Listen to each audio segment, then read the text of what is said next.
Un saludo para todos. Hoy vamos a hablar de psicología primitiva, la importancia del mito dentro de la psicología y, digamos, un poco recrear también la importancia de la construcción de la historia de las sociedades antiguas, las sociedades indígenas, en torno al mito.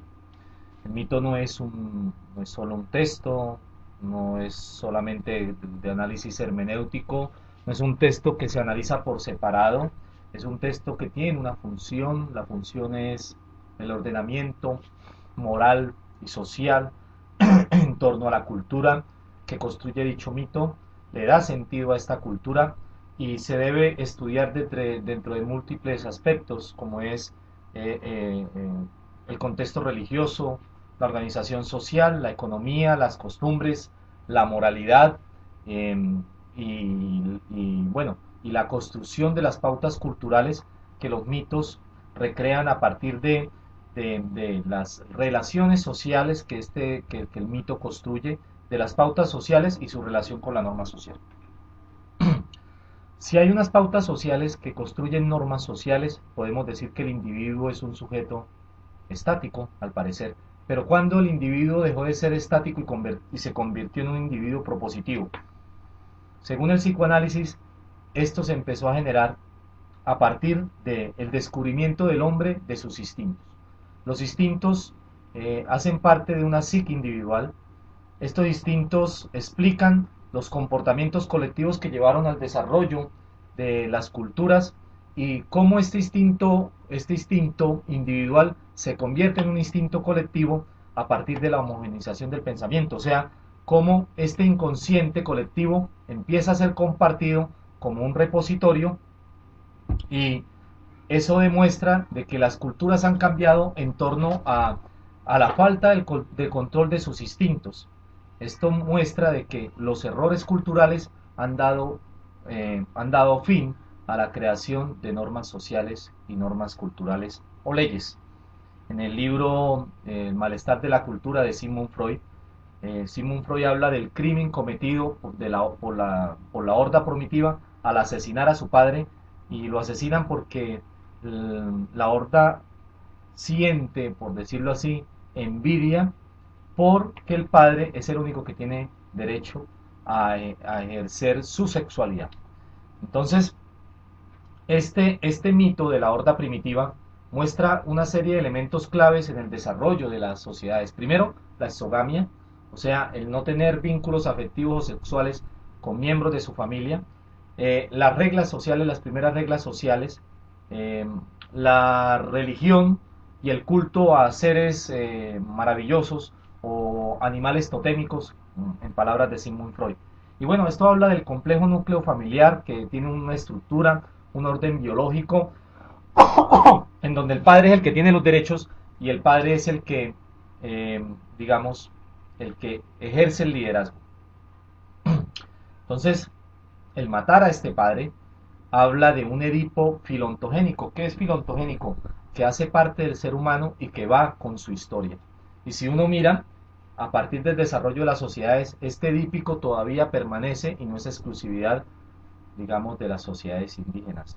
En las islas Trovián, en donde desarrolla su análisis el doctor Bronislaw Malinowski y escribe este libro que se llama Estudios de Psicología Primitiva, él encuentra que el Edipo se disfraza y que el Edipo es un elemento simbólico, no descubre tanto el odio de los hijos hacia su padre, sino el odio del tío materno y sus deseos hacia la hermana. Entonces, esto es un complejo edípico disfrazado en donde el padre genera las mismas simbologías del tío, o el tío, mejor, genera las mismas simbologías del padre, pero son mecanismos de todas maneras, digamos que el fundamento es el mismo, mecanismos inconscientes que generan un Edipo, que hablan de una represión hacia un odio, hacia el odio sobre el progenitor, y una ambivalencia en donde se odia pero también se ama. Así que esto habla de esa compleja estructura patriarcal, de sesgación, de castración, y que da origen a las nuevas teorías psicoanalíticas en donde se vinculan los famosos simbolismos. Los primeros mitos, ¿de qué hablan? Los primeros mitos hablan sobre el sol, la luna, las estrellas, los cuerpos celestes. Habla de una fuerza cultural. El mito está involucrado dentro de la ciencia, pero también es el arte y da al hombre intereses imaginarios eh, basados como en cuatro elementos. Primero, los cuentos de hadas, ¿sí? Las leyendas, los relatos sagrados y los mitos que involucran la naturaleza, los mitos naturalistas. Entonces aquí se muestra, digamos, dentro de estas sociedades antiguas, un interés marcado por el conocimiento, y ese interés marcado con el conocimiento involucra el mito con la religión. La religión fue la que da el primer conocimiento a los individuos, incluso hasta la edad media, y, y aún actualmente los claustros universitarios son claustros religiosos. Entonces el mito involucra la religión, el mito involucra lo ritual, y eso hace que el mito sea un patrimonio cultural, porque involucra la moral, involucra lo religioso, involucra el ritual, y los rituales son construcciones culturales. Así que, ¿de dónde salen estos mitos? Y todo lo que han construido nace de la meditación del hombre. El hombre medita cuál ha sido su origen, cuál es el papel de él dentro del mundo, dentro de la existencia, dentro del universo, y cómo se relacionan los elementos que giran en torno al universo con su vida. Entonces no es solamente crónica, es un querer, es un amor epistémico por querer saber cuál es el origen del hombre y cuál es la función del hombre dentro del mundo, dentro de la vida. Entonces ahí ya estamos hablando también de que el hombre, al querer reflexionar, hay una reflexión general, y estamos hablando de una influencia sociológica, o sea, una influencia de la sociedad en las construcciones mitológicas. El mito es un soñar despierto, dice el texto, que solo se puede explicar desde la cultura, desde la historia, desde la naturaleza. Entonces el mito no es una cuestión netamente imaginaria.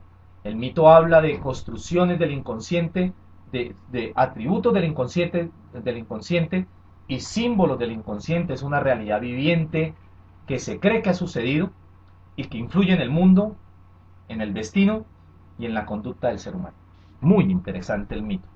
El mito tiene muchos elementos que se relacionan con la psicología, particularmente en el desarrollo y en el análisis de las culturas, porque el mito expresa, exalta, codifica las creencias.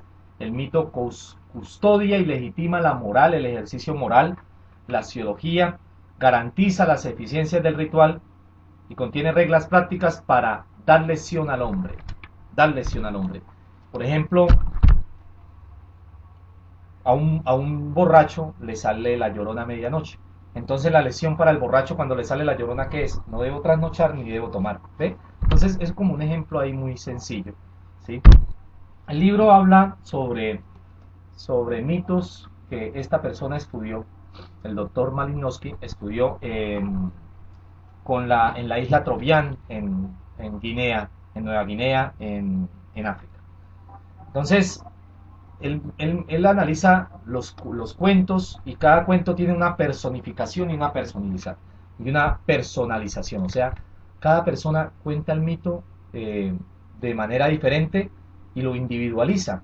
Le coloca cierto histrionismo, gesticula, tonos de voz. Y bueno, los mitos básicamente hablan de lo mismo, hablan del odio de los hijos hacia sus padres, de cómo cómo los padres, algunos violan a sus hijas, habla de cómo un hombre puede conquistar a una mujer, y la maldad de la suegra, porque hay un mito que se llama el de la suegra caníbal, ¿sí? Y cómo, digamos, el hombre va y deja a su familia, a sus hijos, y a los hijos los deja a cargo de su suegra, ¿sí? Y, digamos, la suegra maltrata a sus hijos y después el hombre regresa y la mata. Eso es digamos, una descripción muy rápida de lo que es este mito, para no hablar y no hacer hincapié en todos ellos. Pero digamos que, como podemos decir, aleccionan al hombre, habla de un relato histórico porque algunas personas presencian estas figuras mitológicas y dicen que las han visto. Eh, los que no lo han visto rompen la leyenda, rompen la historia, y la historia empieza a convertirse en leyenda, y esta leyenda, como hace parte de la tradición oral, pues la persona lo que hace es relatar de oídos lo que ha escuchado y transferir la información. ¿Bien?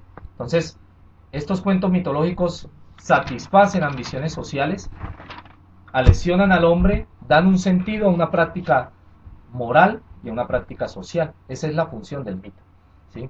Entonces, el mito justifica a partir de que es poco claro, es ambiguo, carece carece de veracidad y bueno, hace parte, digamos, de la historia del ser humano. Eh, Otros mitos claves y que no solamente hacen parte de lo que viene en el libro en las Islas Trovián con esta tribu indígena, es la fiesta de los muertos. Entonces el mito se relaciona mucho con los muertos y habla sobre, digamos, cómo nos aflige la muerte, cómo se pierde la capacidad de rejuvenecerse eternamente y por qué los espíritus se tienen que ir para otro sitio, bien sea para el cielo, para el infierno o para el purgatorio. Pero ¿qué sentido tiene eso?